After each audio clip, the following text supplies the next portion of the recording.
The town grew by leaps and bounds, and by 1900 it had a larger population than Red Deer. A population boom in Red Deer soon after the turn of the century made it the hub of activity in central Alberta, but for a while Lacombe was in competition for that distinction.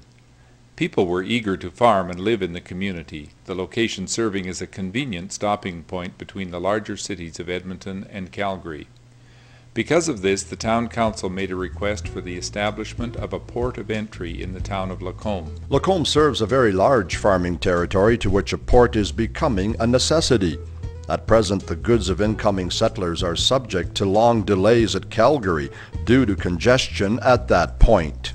An immigration hall was established close to the railway where, for a very good price, people new to the area could stay until homesteading or housing could be arranged.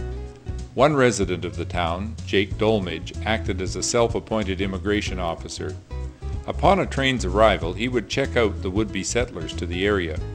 Those he deemed as unsavory sorts were ushered by Jake to a nearby well.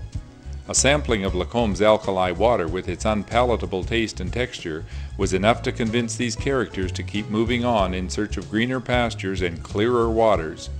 People who appeared to be decent folk were given a tour of the area and welcomed without the introduction to the water. The town grew steadily, and by 1906 Lacombe was well on its way to being a commercial center and community hub. Many businesses saw Lacombe as a vital link to the growing farming community of central Alberta. The Merchants Bank was completed in 1904. Its prominent place on one of the best properties in town, as part of the Flatiron Block, proclaimed that Lacombe was no longer in danger of being abandoned. Brick construction and lofty design promoted a sense of security and trust for the townspeople and local farmers who were hesitant to entrust a bank with their hard-earned money. Cash in a coffee tin saving was still the preferred choice by many local residents. However, the Merchants Bank beautiful and strong construction convinced many that the bank would be a safe place to put their savings.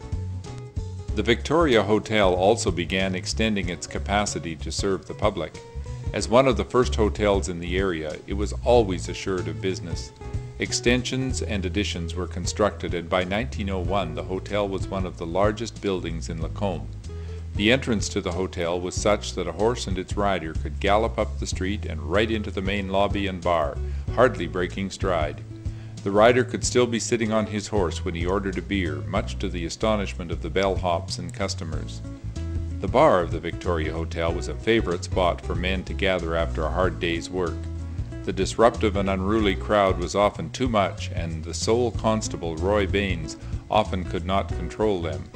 On one occasion, the rowdies would not accept Constable Baines' request to leave the hotel.